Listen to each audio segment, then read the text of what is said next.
ہنسی ہے کسے قدر روزہ میرے سرکار بانسا کا. دکھائی نہیں. جب ساری خوبیاں ہیں تو پھر نبی نہ ہونے کی وجہ تمہارے پاس کیا ہے؟ یہ سوال عیسائیوں کا تھا. ٹھیک ہے، عیسائیوں کا تھا اور وہ قائم کیے. تو کیا کہتے ہیں کہ نبی اس لیے نہیں ہے یہ شادی کیے ہیں. آیت کے شان نزول پیش کریں. ٹھیک ہے، ان عیسائیوں نے کیا کہا کہ یہ جو ہے نبی نہیں ہے. کفار مکہ نے کہا نبی کیوں نہیں، اس کی وجہ کیا ہے؟ تو عیسائیوں نے کہا نبی اس لیے نہیں ہے کہ یہ شادی کیے ہیں، ان کی بیوی ہیں، ان کے بیٹے ہیں، ان کی بیٹیاں ہیں، اس لیے نبی نہیں ہے. اس لیے نبی وہ ہوتا ہے جو تاریخ دنیا ہوتا ہے. نبی وہ ہوتا ہے جو شادی سے دور ہوتا ہے. نبی وہ ہوتا ہے جو نکاح سے دور ہوتا ہے. نبی وہ ہوتا ہے جو ویاہ سے دور ہوتا ہے. نبی وہ ہوتا ہے جو بچوں سے دور ہوتا ہے، عورتوں سے دور ہوتا ہے. یہ شادی کی ہے اس لیے نبی نہیں ہے. ان کی بیوی ہے اس لیے نبی نہیں ہے. ان کی بیٹی ہے اس لیے نبی نہیں ہے. ان کے بیٹے ہیں اس لیے نبی نہیں ہے. یہ لوگوں کو بیچ میں رہتے ہیں اس لیے نبی نہیں ہے. یہ سوال قائم کیے اور خود نہیں کیے، خود ہمت نہ پڑی کرنے کی. تو جانتے ہو کس سے کروائے سوال؟ کفار مکہ. ان کو بلائے، بلانے کے بعد کہا یہ جو سوال ہم دیتے ہیں نا جا کے محمد عربی سے کرو اور جا کے محمد عربی سے پوچھو. اب یہ سوال عیسائیوں کا بنایا ہوا ہے، عیسائیوں کا گڑھا ہوا ہے، عیسائیوں کا قائم کردہ سوال ہے، لیکن خود نہیں کر رہے ہیں، کفار مکہ سے کروا رہے ہیں. اور یہ کفار مکہ چند سوالات لے کر نبی کے بارگاہ میں آتے ہیں اور آنے کے بعد کہتے اے محمد عربی صلی اللہ تعالی علیہ وسلم، آپ کو صادق تو مانتے ہیں مگر نبی نہیں مانیں گے. آپ کو سچا تو مانتے ہیں مگر نبی نہیں مانیں گے. ہم آپ کو اچھا تو مانتے ہیں مگر نبی نہیں مانیں گے. میرے نبی نے فرمایا کیوں نبی نہیں مانو گے، کیوں رسول نہیں مانو گے؟ تو ان لوگوں نے کہا اس لیے کہ جو نبی ہوتا ہے وہ تاریخ دنیا ہوتا ہے. آپ تو لوگوں کے بیچ میں رہتے ہیں، اور جو نبی ہوتا ہے وہ شادی سے دور ہوتا ہے. آپ نے تو نکاح کیا ہے، آپ نے تو شادی کیا ہے. آپ نبی نہیں اس لیے کہ آپ کی بیٹیاں ہیں، آپ کے بیٹے ہیں، اس لیے آپ نبی نہیں ہیں. نبی جو ہوتا ہے وہ تاریخ دنیا ہوتا ہے، نکاح سے دور ہوتا ہے، بیاہ سے دور ہوتا ہے، شادی سے دور ہوتا ہے، اور بچوں سے دور ہوتا ہے، لوگوں سے دور ہوتا ہے. وہ تاریخ دنیا ہوتا ہے. اور آپ سب جو ہے موجود ہے اس لیے آپ نبی نہیں ہیں. میرے آقا صلی اللہ تعالی علیہ وسلم چاہتے تو پھر جواب دیتے کہ نہ دیتے، لیکن جو جواب دیتے وہ حدیث بنتی. صحیح کہہ رہا ہوں نا؟ اس لیے رب نے کہا حبیب سوال انہوں نے کیا ہے، جواب تمہیں نہیں تمہارا رب عطا کرے گا. سبحان اللہ. جواب تمہارا رب دے گا. سبحان اللہ. تو اللہ تعالیٰ نے جبریل علیہ السلام کو 5 آیتیں کریمہ دے کر بھیج دیا. سبحان اللہ. جبریل علیہ السلام 5 آیتیں کریمہ لے کر کے بارگاہ مصطفیٰ میں حاضر ہوئے. انہی 5 آیتوں میں ایک آیت کے لیے وقت نہیں ہے، اس لیے 5 آیت کیسے پیش کروں، اس لیے بس اسی آیت پر میں گفتگو کرتا ہوں. ان 5 آیتوں میں سے ایک آیت یہ بھی تھی کہ رب فرماتا ہے وَلَقَدْ أَرْسَلْنَا رُسُلًا مِّن قَبْلِكَ وَجَعَلْنَا لَهُمْ أَزْوَاجًا وَذُرِّيَّةً. اے میرے حبیب، یہ کہتے ہیں جو نبی ہوتا ہے وہ تاریخ دنیا ہوتا ہے، بیاہ سے دور ہوتا ہے، شادی سے دور ہوتا ہے، نکاح سے دور ہوتا ہے، بچوں سے دور ہوتا ہے. یہ جھوٹ بول رہے ہیں، یہ جانتے ہوئے بھی جو ہے جھوٹ بول رہے ہیں. اے حبیب، ہم نے آپ سے پہلے انبیاء کرام کو بھیجا، بیوی اور بچوں سے انہیں نوازا. اے حبیب، آخر میں ہم نے تمہیں بھی بھیجا، بیوی اور بچوں سے تمہیں بھی نوازا ہے. بیوی اور بچوں سے تمہیں بھی ہم نے نوازا ہے. سبحان اللہ. میرے آقا صلی اللہ تعالی علیہ وسلم لوگوں کو جمع کیا اور جمع کرنے کے بعد فرماتے ہیں اعتراض کرنے والوں سنو، اور کیا مجھ سے پہلے جو انبیاء آئے وہ شادی نہیں کیے؟ حضرت آدم نکاح نہیں کیے، حضرت آدم شادی نہیں کیے، حضرت آدم مائی حوا ان کا نکاح نہیں ہوا؟ ہاں بتاؤ. اس کے بعد نبی نے فرمایا بتاؤ حضرت شیش نے شادی نہیں کی، حضرت شیش نے نکاح نہیں کیا، حضرت جو ہے نوح علیہ السلام شادی نہیں کیے، مجھ سے پہلے حضرت ابراہیم تشریف لائے، کیا انہوں نے شادی نہیں کی؟ 2 شادیاں کی ہیں. حضرت اسحاق شادی کیے ہیں، حضرت اسماعیل علیہ السلام شادی کیے ہیں، حضرت یوسف شادی کیے ہیں، حضرت یعقوب شادی کیے ہیں. مجھ سے پہلے جو انبیاء آئے وہ شادی کیے کہ نہیں؟ اور جب شادی کیے تو اللہ نے انہیں بچوں سے نوازا کہ نہیں نوازا ہے؟ حضرات سب کی گردنیں چھو جاتی ہے، لیکن میرے آقا فرماتے ہیں کہ اے لوگوں سنو، مجھ سے پہلے جو انبیاء آئے اللہ نے انہیں بھیجا، بیوی بچوں سے نوازا، مجھے بھی آخر میں بھیجا بیوی اور بچوں سے نوازا۔ بس فرق یہ ہے کہ جو دنیا دار ہوتا ہے وہ اپنی خواہشات کے لیے کرتا ہے، اپنے نفس کے لیے کرتا ہے، اپنی چاہت کے لیے کرتا ہے۔ یعنی جب ایک دنیا دار زندگی گزارتا ہے وہ چلتا ہے تو اپنے لیے، کھاتا ہے تو اپنے لیے، کھاتا ہے اپنے نفس کے لیے، پیتا ہے اپنے نفس کے لیے، سوتا ہے تو اپنے نفس کے لیے، جیتا ہے تو اپنے نفس کے لیے، بیاہ کرتا ہے اپنے نفس کے لیے، بچے پیدا کرتا اپنے نفس کے لیے۔ یعنی ہر کام دنیا دار کرتا ہے اپنے نفس کے لیے، اپنے خواہشات کے لیے، اپنی چاہت کے لیے، اپنے لیے کرتا ہے۔ لیکن جب اللہ کے محبوب بندے جب وہ کام کرتے ہیں تو اللہ کے محبوب بندے جب وہ چلتے ہیں تو اللہ کے لیے چلتے ہیں، جب پکڑتے ہیں تو اللہ کے لیے پکڑتے ہیں، جب وہ دیکھتے ہیں تو اللہ کے لیے دیکھتے ہیں، جب وہ بولتے ہیں تو اللہ کے لیے بولتے ہیں، جب نکاح کرتے ہیں تو اللہ کے لیے کرتے ہیں، بچے پیدا ہوتے ہیں تو اللہ کے لیے پیدا ہوتے ہیں۔ یعنی اللہ کا محبوب بندہ جو پوری زندگی میں ہر کام کرتا ہے تو اپنے لیے نہیں، اپنے نفس کے لیے نہیں، اپنی چاہت کے لیے نہیں، بلکہ اللہ کی رضا کے اور خوشی کے لیے کیا گیا۔ نعرہ تکبیر، نعرہ رسالت، جشن عید میلاد النبی، مسلک اعلی حضرت، نعرہ تکبیر۔ اللہ کی رضا اور خوشی کے لیے کرتا ہے۔ دنیا داروں میں اللہ کے محبوب بندوں میں یہی فرق ہے۔ تمہیں کس کا عمل کرنا ہے؟ بولیے، دنیا داروں کا کہ اللہ والوں کا؟ اللہ والوں کا نا، تو نبی نے کیا فرمایا؟ اللہ والے جو کام کرتے ہیں، اور یہ صحیح ہے۔ اس لیے کہ غریب نواز سرکار نا جب ہندوستان تشریف لائے تو لدھیانہ اور پٹیالہ کے بیچ میں سرکار غریب نواز ایک مقام کا قیام کیا، اور بھی جنگل تھا، ٹھیک ہے، اور اسی جنگل میں ہزاروں لوگ آ کے پوجا کر رہے تھے، ہزاروں سے زائد تھے، ٹھیک ہے۔ اس لیے غریب نواز کے سیرت پاک میں نے یہ پڑھا ہے کہ مدینے سے لے کر کے اجمیر تک پہنچنے میں راستے میں 1650 خاندان کلمہ پڑھ کے مسلمان ہو چکا تھا۔ سبحان اللہ، 1650 خاندان کلمہ پڑھ کر مسلمان ہو گیا۔ 90 لاکھ پر تو سب کا اتفاق ہے، لیکن 3 روایتیں ہیں وہ بھی رکھ دوں۔ 90 لاکھ سب متفق ہیں، لیکن 1 کروڑ سے زیادہ لوگوں نے کلمہ پڑھا ہے۔ ایک روایت ہے 3 کروڑ غیروں نے کلمہ پڑھ کر مسلمان ہوئے۔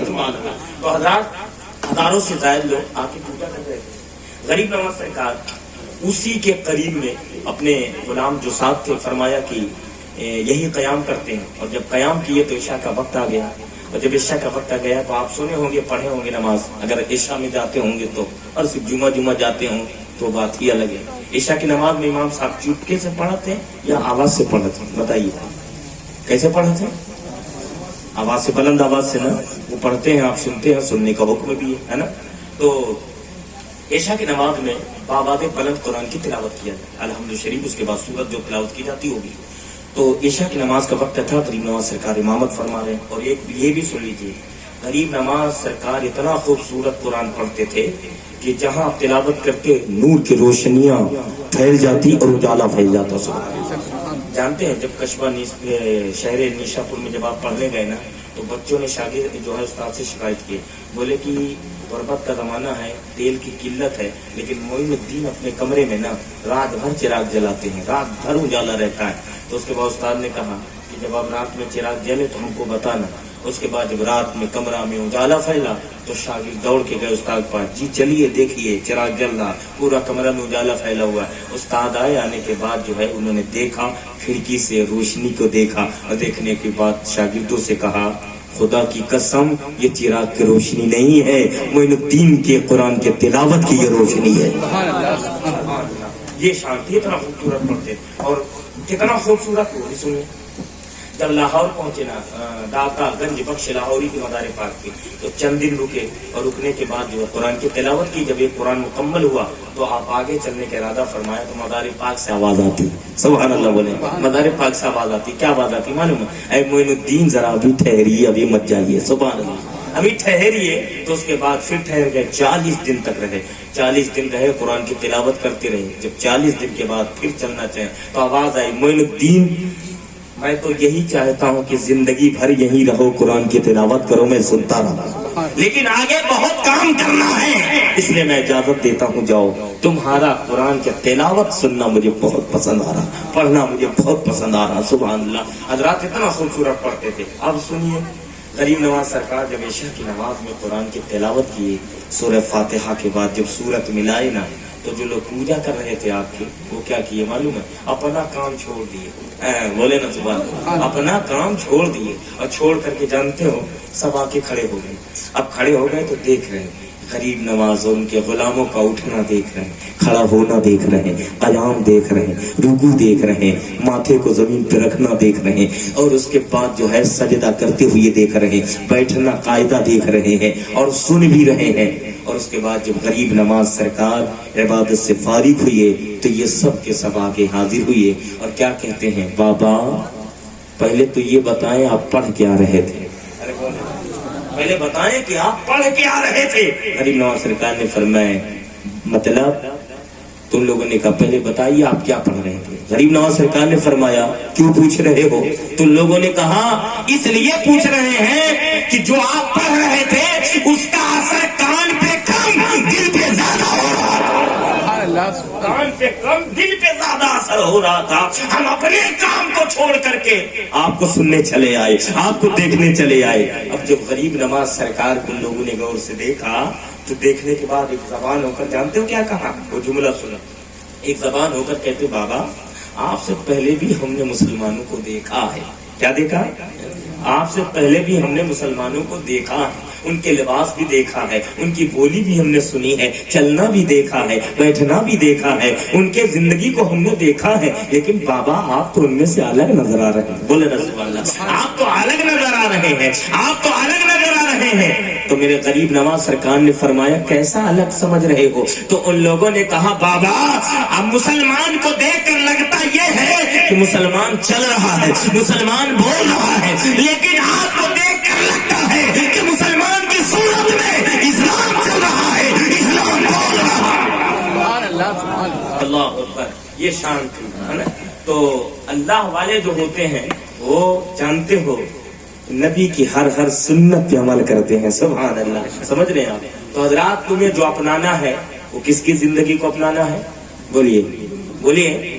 बुजुर्गों की जिंदगी को ना, वो आपके लिए बेहतरीन नमूना अमल है। ठीक है, इसलिए आप ये कह सकते हो मुशाहिद रजा सहाबा ने नबी को चलते हुए देखा है, नबी के जिंदगी को देखा। हम तो थोड़ी देर, हम तो 1400 साल के बाद आए हैं, हमने देखा ही नहीं, इसलिए अमल नहीं कर सकते। तो सुनिए हजरात, माइक वाले ने जब माइक बनाया है ना तो साथ में किताब भी बनाए और छाप करके साथ में किताब भी दिया। मोबाइल कंपनी ने साथ में मोबाइल दिया और साथ में किताब फ्री दिया। क्यों दिया? सामान ले जा रहे हो मेरे यहाँ, मोबाइल को चलाओ, चलाना ना आए तो साथ में किताब दे रहे हैं, पढ़ते जाना, मोबाइल समझते जाना, पढ़ते जाना, मोबाइल के बारे में जानते जाना। माइक कंपनी ने साथ में किताब इसलिए दिया, हर नया सामान के साथ किताब मिल रहा है, यानी पढ़िए और समझिए सामान के बारे में। समझ में ना आए तो किताब को पढ़ते जाइए, सामान के बारे में जानते जाइए। परवरदिगार ने पहले अपने महबूब को भेजा, 40 साल के बाद फिर अपना कलाम भेजा, कुरान भेजा और फरमाया, बंदो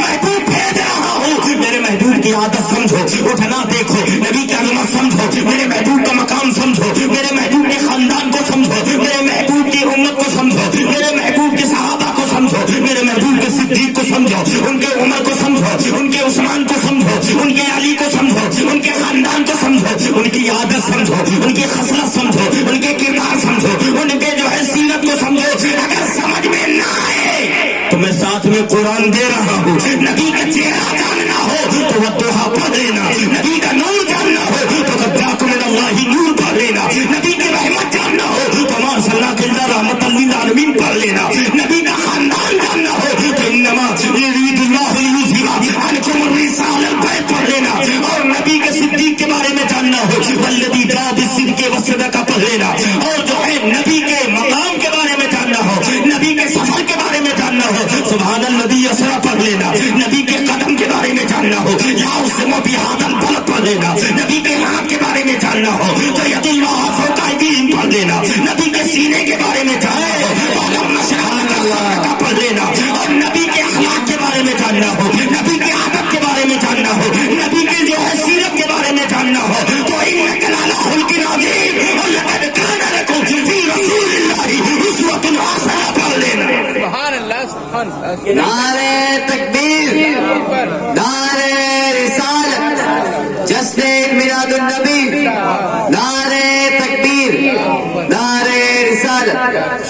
हाँ 1 घंटा तो हो गया, अभी शाम नज़ूल पर ये गुफ्तगू हो रही। हाँ हजरात, तो कहने का मतलब ये है कि ये कहीं के नहीं पढ़ सकते हो। हाँ मौलाना हमको मालूम है नहीं, हम कैसे जानी, वो तो सहाबा थे नबी को देखे, हम कहाँ 1400 साल के बाद। नहीं, दिखाने ही के लिए एक जमात आपके पास आई है, उसे औलिया कहा जाता है। इसलिए नबी एक दरख्त के नीचे बैठे थे, ठीक है, और सहाबे किराम जलील क़द्र सहाबा की एक जमात आई और आने के बाद क्या कहती, या रसूल अल्लाह, अल्लाह ताला ने आदम अलैहिस्सलाम को भेजा, आज से 8189 या 83 साल गालिबन हजरत आदम को आए हुए हो गए, नस्ल इंसानी को हो गए, इंसान की आबादी को हो गए, ठीक। तो साहब ने कहा या रसूलल्लाह, आदम अलैहिस्सलाम आए, उनकी औलादे पैदा हुई जब रास्ते से आए तो हिदायत के अल्लाह ने हजरत शीश को भेजा, और उसके बाद हजरत नूह को भेजा, हजरत इदरीस को भेजा, हजरत इब्राहिम को भेजा, फिर इसी तरह अंबिया भेजता रहा इंसानों के हिदायत और रहबरी के लिए। लेकिन या रसूल अल्लाह, अल्लाह ताला ने आपको भेजा, आप तो आखिरी नबी हैं, बोले ना सुभान अल्लाह, आप तो आखिरी नबी हैं, आखिरी रसूल, अब आपके बाद तो कोई नबी नहीं आएगा, रसूल नहीं आएगा, लेकिन ये उम्मत आपकी वो तो कयामत तक चलेगी, बोले ना सुभान अल्लाह, कयामत तक रहेगी। तो या रसूल अल्लाह, आपके बाद ये उम्मत कुरान कैसे हासिल करेगी, दीन कैसे हासिल करेगी, और आपकी सीरत अगर देखना चाहे तो कैसे देखेगी, आपका तरीका देखना चाहे, आपका किरदार कैसे जो है जानेगी। तो मेरे आका सल्लल्लाहु अलैहि वसल्लम ने फरमाया कि कुरान, नमाज, दीन, शरीयत मेरे उम्मत के 2 गिरोह का काम होगा, सुभान अल्लाह, जो आने वाले लोगों तक पहुंचाएंगे। साहबा ने कहा रसूलल्लाह, वो 2 गिरोह कौन होंगे? तो नबी ने फरमाया, एक उलमाए ज़ाहिर होंगे और एक उलमाए बातिन होंगे। उलमाए ज़ाहिर का काम ये होगा कि वो ज़ाहिरी चीजें आने वाले तक पहुंचाए, और उलमाए बातिन जिनसे मुराद जमाते औलिया है, उनका काम ये होगा कि मेरी बातिनी चीजें आने वाले लोगों तक पहुंचाए।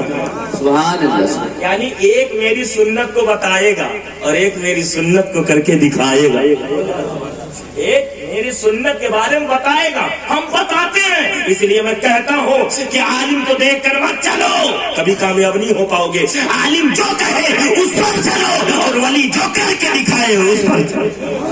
आलिम का काम है बताना, आरिफ का काम है दिखाना, ठीक है।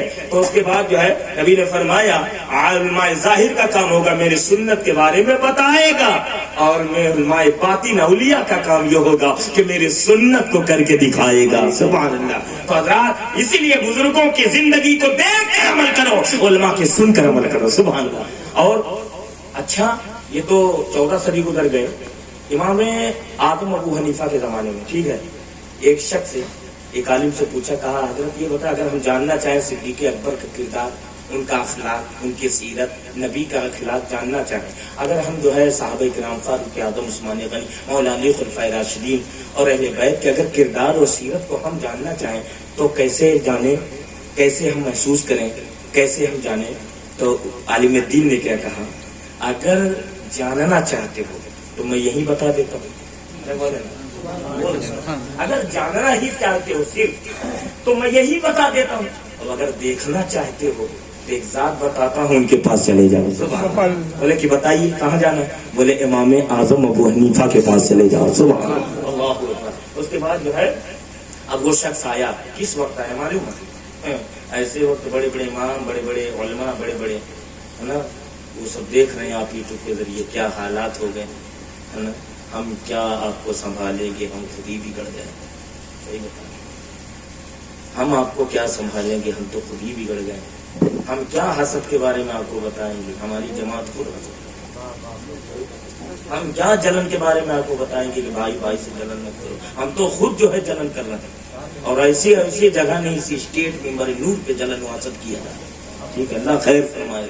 उम्र बड़ी छोटी है लेकिन बुजुर्गों से बहुत कुछ सीखा, मेरी सोहबत बड़ी अच्छी रही, और अल्लाह करे कि ता जिंदगी मेरी जात में ये महफूज रहे, घमंड और तकब्बुर से महफूज रहूं, जलन हसद से महफूज रहूं। ये जो है चीजें हैं जिससे मैं खुद खत्म हो जाऊं, ठीक है।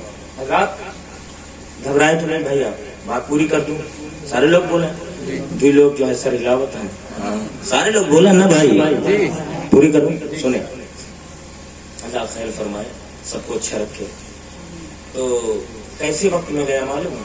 हमारे पास कोनो आ जाए तो खैर नहीं, इमाम साहब के पास आ जाए तो खैर नहीं, और फिर शायर और नास्ता मुकर्रिर के पास को मुस्लिम आ जाए और खैर नहीं। अबू का किस वक्त हो गया मालूम है? इमाम आजम का दोपहर का खाना जो खाया जाता है और उसके बाद जो सोया जाता है उसे कैलूला कहा जाता है, ठीक है, उसे कैलूला कहा जाता है। اور कैलूला के टाइम खाना खा के जैसे ही लेटे ये पहुंच गए। पहुंचने के बाद सलाम किया और उसके बाद फरमाया कैसे आना हुआ? बोले हुजूर एक सवाल करने आया था। बोले करिए सवाल। तो ये कहता है हुजूर सवाल ही भूल गए। क्या कहता है? सवाल ही भूल गए। तो इमाम आजम अबू हनीफा ने फरमाया अच्छा याद है, जब याद आए तो आ जाना। अब ये थोड़ी देर बाहर रहा, इंतजार रहा, जब देखा कि हजरत को फिर नींद आ गई होगी तो ये फिर पहुंचे, फिर सलाम किया और उसके बाद जो है हजरत ने फरमाया कैसे आना हुआ? बोले हुजूर बस वही सवाल करने आए। अच्छा करिए सवाल। ठीक है। तो हुजूर फिर भूल गए। क्या किया? हुजूर फिर भूल गए। अच्छा एक बार तो हम बर्दाश्त कर लेते, दूसरी बार तो बहुत मुश्किल हुई एक बार। सही कह रहा हूँ या गलत? अब उसके बाद ये फिर हजरत ने फरमाया ठीक है याद करो, और उसके बाद जब याद आ जाए तो आ जाए। तो उसके बाद फिर ये बाहर निकला, थोड़ी देर इंतजार करता तो देखा फिर नींद में गए। तो उसके बाद फिर हो गया, सलाम किया। हजरत फरमाया कैसे आना हुआ? कहा कि हुजूर बस जो है वही सवाल के लिए आए। तो हाँ करिए। बोले हजरत फिर भूल गए। इतने में तो जलाल में आ जाना चाहिए। सही कह रहा हूँ ना? मेरी नींद खराब करना, सब टाइम टेबल फिक्स है, रात में नवाफिले पढ़ना है, मसाइल को जो है करना है, किताबें लिखना है, लोगों के सवालात का जवाब देना है, पढ़ाना भी है, मेरे सारे वक्त फिक्स है, तू आके खराब करना। जलाल में आ जाना चाहिए 3-3 4-4 बार, लेकिन नहीं, जलाल में नहीं आए। और उसके बाद जो है उसने फिर एक सवाल किया है। अब वो सवाल और जवाब में वक्त लगेगा। सवाल किया, फिर 4-5 बार के बाद सवाल किया। इमाम आजम अबू हनीफा ने बड़े प्यार से, बड़े मोहब्बत से आपने उसको बिठाए और उसके बाद जवाब दिए। और उसके बाद फरमाया आए हो तो मेरे एक दिन मेहमान बन जाओ। सुभान अल्लाह, मेहमान बन जाओ। अब जब मेहमान बने तो हजरात मेहमान की कैसी कदर करना चाहिए? वो नबी की सुन्नत पर तो वही अमल करने वाले लोग हैं ना, है ना? हम तो सिर्फ कहने कहलाने के लिए, ठीक है। हाँ अगर इमाम 3 दिन से, हाँ एक अगर शख्स इस टाइम अगर रुका रहा है, 1-2 साल रुका रहे तो कोई फर्क न पड़ी, वो दामाद जी है। समझ रहे हैं? ससुराल में ऐसा डेरा जमावत है, लोग कहते हैं कि दाने दाने पे लिखा है खाने वाले का नाम, लेकिन न जाने साथी होने के बाद ससुराल वाले क्या कर देते हैं कि बोरे बोरे पे लिख जाता है दामाद का नाम। सही है कि चले जाओ भैया। और जानते हो शादी के बाद हाल क्या होता है? माशाल्लाह पढ़े लिखे लोग हैं, इनके औलादे भी इंशाल्लाह माशाल्लाह अच्छी दिख रही। मुझे तो उम्मीद नहीं, लेकिन शहर में जानते हो शादी के 1 महीना बाद कमरा ढूंढ रहा है। जब नहीं मिला क्या मौलाना लोग के पास चले, जामीन बन जाए, कमरा मिल जाए। आए बोले हजरत कमरा दिलवा दीजिए ना। तो हजरत ने कहा है घर नहीं है? कहा? बोले घर है मगर अब शादी हो गई। कहा शादी के बाद घर में नहीं रहना चाहिए? बोले हजरत क्या करूं, हालात खराब हो गए। बोले क्या खराब हो गए? बोले हमारी बीवी को ना हमारी अम्मा पसंद ही नहीं करती। अच्छा अम्मा नहीं पसंद, अब्बा तो ठीक होंगे ना? नहीं वो तो अब्बा अम्मा ही के सुनते हैं। अच्छा बहनों वो तो ठीक होंगे, खुश होंगे? नहीं वो तो और लगाई बुझाई हो रहा था। अच्छा भाइयों का क्या हाल है? जो दूल्हा बना था सबसे ज्यादा खुश थे, बाप इतना खुश था कि वो इतना पैसा लुटा रहा था चारों तरफ, जिसे देखो ऐसे, है ना माशाल्लाह। तो उसके बाद जो है भाई तो ठीक होंगे, बाप तो नहीं भाई तो सब वही के सुनते हैं। अच्छा अम्मा? बोले ठीक नहीं। अब्बा? बोले ठीक नहीं। बहने? बोले ठीक नहीं। भाई? बोले ठीक नहीं। तो हजरत भी काहे छोड़े? कहीं ऐसा तो नहीं सब ठीक हो तू ही ठीक ना हो? सब ठीक हो तू ही ठीक ना हो। हजरत ने कहा अम्मा? बोले ठीक नहीं। अब्बा? ठीक नहीं। बहने? ठीक नहीं। भाई? ठीक नहीं। बोले अच्छा ये भी बता दे बीवी क्या हाल है? कहा हजरत वो तो एकदम ठीक है, वह कमी आई है नहीं। सोचा क्या पिला दिया जाता है कि वो माँ जो 9 महीना शिकम में रखती है उस बेटे को माँ पसंद नहीं आ रही, बाप जो परवान चढ़ाया वो बाप पसंद नहीं आ रहा, वो भाई जो सबसे ज्यादा खुश थे तेरे बाजू बने रहे वो भाई तुझे पसंद ना रही, वो बहने जो दुआएं देती रही और जो है खुश थी आज वो बहने तुझे पसंद ना रही। ये क्यों ऐसा है? इसलिए कि तुमने नबी के अखलाक को छोड़ा है, नबी की सीरत को छोड़ा है और शादी में ऐसे काम ले आए हो जिसे सुन्नत और शरीयत से कोई मतलब नहीं है। जहाँ फरिश्तों को आना चाहिए वहाँ से अदीन आते हैं, जहाँ रहमतों की बरसात होती है वहाँ लानतों की बरसात होती है। सही कह रहा हूँ यहाँ पर? इसलिए इन खुराफात से बचिए। अब तकरीर का वक्त भी नहीं है और बात भी मेरी पूरी हो नहीं, फिर इंशाल्लाह कभी आया तो पूरी करूंगा।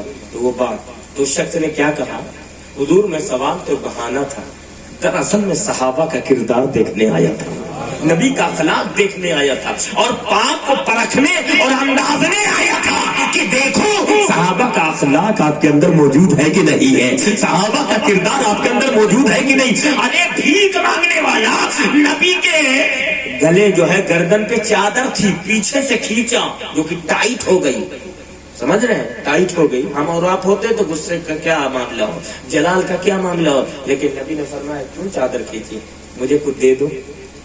کیا کہا, مجھے کچھ بھیگ دے دو. نبی نے مسکرا کے دعائیں دی اور بھیگ بھی دیا. سوال ہے نا.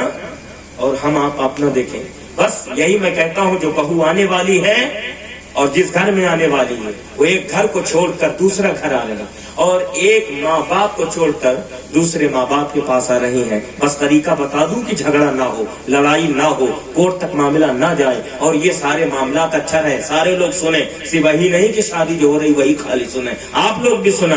یعنی جو بیٹی آ رہی ہے, اگر بتاؤ ماں باپ سے اگر کوئی غلطی ہو جاتی ہے, کمی بیشی ہو جاتی ہے, بیٹیاں معاف کرتی ہیں کہ نہیں کرتی ہیں؟ کرتی ہیں نا بھائی, کہ ماں کو چھوڑ دیتی ہیں. باپ کو اگر بات کبھی مارے کیا بیٹیاں چھوڑ دیں گی؟ نہیں, باپ ہے مارا ہے معاف کر دیتی ہیں, ماں ہے ماری ہے معاف کر دیتی ہیں, کمی بیشی ماں کے بیٹیاں معاف کر دیتی ہیں. تو میرے دوستوں, جس طرح وہ بہو آ رہی ایک ماں باپ کو چھوڑ کر جس گھر میں آئے, ساس سسر کی صورت میں سمجھے کہ ماں باپ ہمیں مل گئے ہیں, اگر کمی بیشی ہو تو ماں سمجھ کر باپ سمجھ کر معاف کر دیا کرے, معاف کر دیا کرے. اور اگر یہ بتاؤ تمہاری بیٹیوں سے اگر کوئی غلطی ہوتی ہے تو تم معاف کرتے ہو کہ نہیں کرتے ہو؟ بولو معاف کرتے ہو نا, معاف کرتے ہو. بیٹی ہے کمی بیشی ہوئی, ہم باپ ہے معاف کرتے ہیں, ماں ہے معاف کر دیتے ہیں. تو جس طرح سے آپ جو ہے بیٹیوں کو معاف کرتے ہیں, آنے والی بہو آپ اسے اپنی بیٹی کی نگاہ سے دیکھیں, اور جیسی اپنی بیٹیوں کی کمی کو معاف کرتے ہو ایسے ہی آنے والی بہو کو بھی بیٹی سمجھ کر کے معاف کر دیا کرو. جب ادھر سے معاف ہوگا, ادھر سے معاف ہوگا, تو جھگڑا باقی ہی نہیں رہے گا, کبھی الگ کی نوبت ہی نہیں آئی. صحیح کہہ رہا ہوں یا غلط؟ کبھی جو ہے نبی تو یہ فرماتے, بیٹی فاطمہ وعدہ کرو اپنے باپ سے, کل قیامت کے دن مجھ سے اس حال میں ملنا کہ میرا علی تجھ سے راضی ہو, میرا علی تجھ سے راضی ہو. اور آج کے 5 بھائی ہیں, بیٹی رخصت, بہن رخصت ہوتی, کہتی رو مت جا, ہم سب دیکھ لیں گے. یہ تعلیم مت دو, نبی کی سیرت, بزرگوں کی سیرت پر مطالعہ کریں, پڑھیں, سنیں علماء سے, اور شادی بیاہ میں جہاں تک کوشش کریں شریعت کو ملحوظ رکھیں. جب شریعت کے خلاف جاتے ہو کبھی رحمتوں سے محروم رہ جاتے ہو, برکتوں سے محروم رہ جاتے ہو. اور نکاح کے ٹائم ایسی بحث, پیر بوسٹ ہے چہرے پہ داڑھی نہیں, علامہ سے بحث کرتا ہے. نکاح میں محض ایسا نہ ہونا چاہیے, قاضی صاحب نذرانہ کہاں لکھا ہے, اس ٹائم یہ رشتے دار بحث کر کے صرف نقصان کسی اور کا نہیں کرتے. سوچتے ہیں 500 امام صاحب کا کم کرا لوں گا تو فائدہ ہو جائے گا, یہ دولہے کا بچ جائے گا. ارے 500 1000 کے چکر میں باطنی چیزوں کا کتنا نقصان کیے ہو. وہ ٹائم رحمتوں کے نزول کا وقت ہوتا ہے, برکتوں کے نزول کا وقت ہوتا ہے, دعائیں قبول ہونے کا وقت ہوتا ہے. اس ٹائم بحث کا وقت نہیں ہوتا ہے. ارے بحث نہ کرو, خاموش رہو, تاکہ جو رشتہ ہو رہا ہے اللہ کی بھرپور رحمتوں سے وہ جھما جھم نہ آئے, تاکہ آنے والی نسلوں میں بھی وہ برکتیں باقی. اس لیے خبردار, 1500 کے چکر میں ایسے وقت میں ان رشتہ ہونے والے دولہا اور دلہن کو کبھی رحمت اور برکت محروم مت کیا کرو. یہ فالتو لوگ, حالانکہ دولہا کے بعد خاموش رہتا ہے, جہاں تک دیکھا ہوں دور کا رشتے دار وہ زیادہ دین بتا. صحیح کہہ رہا ہوں؟ ماشاءاللہ یہ تو بتانے کی ضرورت نہیں, خود پڑھے لکھے لوگ ہیں, شہر کے لوگ ہیں. بس یہ گفتگو ہو گئی, بولنے میں غلطی ہوئی ہو, اللہ تعالیٰ معاف فرمائے. اب دیکھتا ہوں دوسری جگہ پہنچ پاتا ہوں کہ نہیں. استغفر ربی من کل ذنب ما اتوب الیہ, لا الہ الا اللہ محمد رسول اللہ صلی اللہ تعالی علیہ وسلم. خوب کی شیر چمن پھول چنے شاد رہے, بھاگوا جاتا ہوں گلشن تیرا آباد رہے.